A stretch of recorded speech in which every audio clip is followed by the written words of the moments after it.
바야흐로 2025년 수많은 오디션 프로그램이 짜인 각본처럼 감동과 경쟁을 연출하던 시대. 방송국의 모든 카메라는 계산된 각도에서 출연자의 눈물을 담고 PD들의 손끝에서는 예측 가능한 서사가 쉴 새 없이 생산되고 있었다. 그러나 그 누구도 예상치 못했다. 단 한 통의 전화, 12살 소녀의 절박한 목소리가 이 모든 질서를 무너뜨리고 대한민국 트로트 역사에 전무후무한 신화를 기록하게 될 줄은? 이것은 단순한 경연 무대 이야기가 아니다. 모든 대본을 찢어버린 진심의 힘, 그 거대한 폭풍의 기록이다. 사건의 발단은 늦은 오후, 미스터트롯 3분의 가장 강력한 우승 후보로 점쳐지던 12살 천재 소녀 빈에서의 떨리는 손끝에서 시작되었다. 그녀의 앞에 놓인 것은 단순한 악보가 아니었다. 선배 가수 이찬원을 위해 만들어진 고난도의 신곡, 어른 가수에게도 극악의 난이도로 알려진 바로 그 곡이었다. 수십 번, 수백 번을 연습해도 후렴 직전의 한 구절에서 어김없이 목이 막혔다. 작은 어깨가 감당하기엔 너무나 버거운 멜로디의 벽 앞에서 소녀의 세상은 무너져 내리고 있었다. 결국 그녀는 마지막 지푸라기라도 잡는 심정으로 이찬원에게 전화를 걸었다. 수화기 너머로 간신히 새어나온 울음 섞인 목소리. 그 순간 이찬원의 하루는 통째로 멈춰섰다. 빼곡히 들어찬 스케줄, 예정된 미팅과 인터뷰는 그의 안중에 없었다. 1초의 망설임도 없이 그는 매니저에게 단 한마디를 던졌다. 전부 취소해주세요. 지금 가야 할 곳이 있습니다. 이것은 단순한 선의가 아니었다. 자신의 가장 힘들었던 시절을 통과해온 선배 가수가 이제 막 그 길에 들어선 작은 후배의 절망을 본능적으로 감지한 영혼의 응답이었다. 한밤중의 연습실. 문을 열자 이찬원의 눈에 들어온 것은 악보를 부서져라 끌어안고 있는 작은 어깨였다. 겁에 질린 눈빛, 그러나 포기하지 않은 손끝.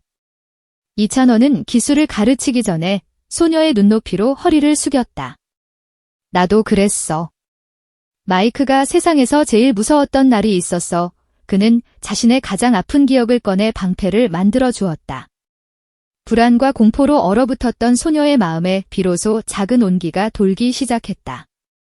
그리고 시작된 그의 멘토링은 가히 충격적이었다. 그는 악보에 표시된 모든 쉼표를 지워버렸다. 여기서 숨 쉬지 마 대신 그 앞에서 우주를 삼킬 것처럼 숨을 마시는 거야?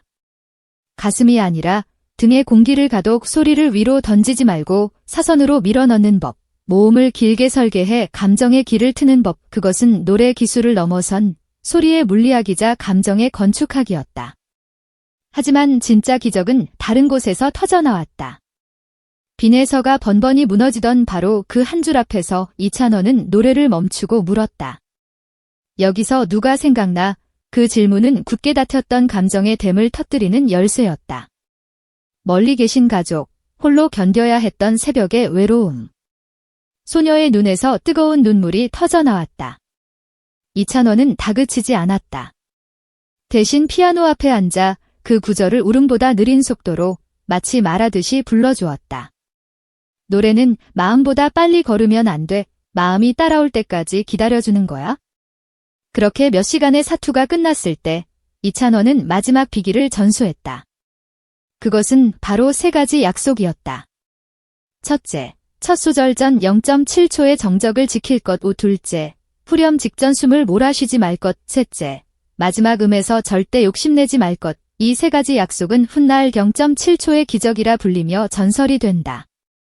결전의 날, 무대 뒤 커튼 사이로 이찬원이 조용히 엄지를 들어 보였다. 음악이 시작되고 빈에서는 약속대로 정확히 0.7초의 침묵을 지켰다. 그 짧은 순간 술렁이던 공연장 전체의 공기가 하나로 묶였다. 시간이 멈춘 듯한 정적 속에서 터져나온 소녀의 첫음은 칼날처럼 날카롭고 비단처럼 부드러웠다.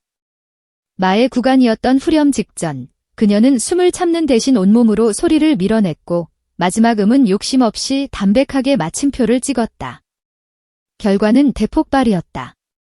관객들은 순간 숨 쉬는 것조차 잊은 듯했고 몇 초의 정적 뒤 공연장이 떠나갈 듯한 함성이 터져나왔다. 이것은 단순한 박수가 아니었다. 한 소녀가 자신의 한계를 깨부수는 위대한 순간을 목격한 이들의 경이로운 찬사였다. 심사위원석은 그야말로 초토화되었다. 날카로운 심사평으로 유명한 한 작곡가는 마이크를 쥔 채 한동안 말을 잇지 못했고, 다른 심사위원은 결한살의 무대가 아니라 한 사람의 거장이었다라며 극찬을 쏟아냈다. 이 무대는 방송국을 대혼란에 빠뜨렸다. PD들이 준비했던 모든 서사와 편집점은 이 대본 없는 퍼포먼스 앞에서 한낱 종이 조각이 되어버렸다. 그들이 연출하려 했던 어떤 감동도 이 날것의 진심이 만들어낸 드라마를 넘어설 수 없었다. 방송 직후 온라인은 서버가 마비될 지경이었다.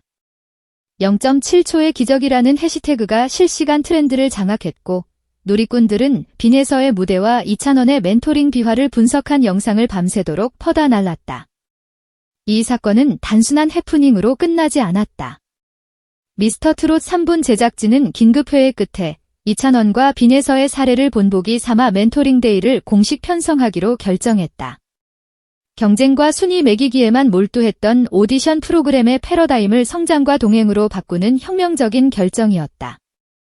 한 사람의 진심이 거대한 시스템을 움직인 것이다. 오늘도 우리는 수많은 무대를 본다. 하지만 이찬원과 빈에서가 만든 그날 밤의 기적은 트로트의 역사가 끝날 때까지 회자될 것이다. 그것은 가장 위대한 연출은 대본 없는 진심이며 가장 강력한 기술은 사람을 향한 마음이라는 것을 증명한 살아있는 신화이기 때문이다. 그들의 무대는 우리에게 묻는다. 당신의 심장을 뛰게 하는 것은 잘 짜인 각본인가? 예측 불가능한 진심인가? 그 답은 이미 그날의 무대가 보여주었다. 그 순간 PD 조정실은 아수라장이었다. 대본에 이런 거 없었잖아. 카메라 워크 다 무시해. 그냥 저 아이만 잡아. 이건 방송사고가 아니라 방송 역사야. PD들은 흥분을 감추지 못하고 소리쳤다. 잘 짜인 각본, 치밀하게 계산된 편집점, 그 모든 것이 이 예측 불가능한 기적 앞에서 무용지물이 되었다. 한 베테랑 PD는 모니터 앞에서 조용히 눈물을 훔치며 말했다. 우리는 오늘 트로트의 새로운 신화가 탄생하는 순간을 목격했다. 이날의 무대는 단순한 경연이 아니었다. 한 천재가 또 다른 천재를 각성시키는 순간이었고, 경쟁이 아닌 동행의 가치가 얼마나 위대한지를 증명한 역사적 사건이었다. 이찬원과 빈에서가 만든 0.7초의 침묵은 대한민국 트로트 역사상 가장 소름 돋는 소리로 기억될 것이다.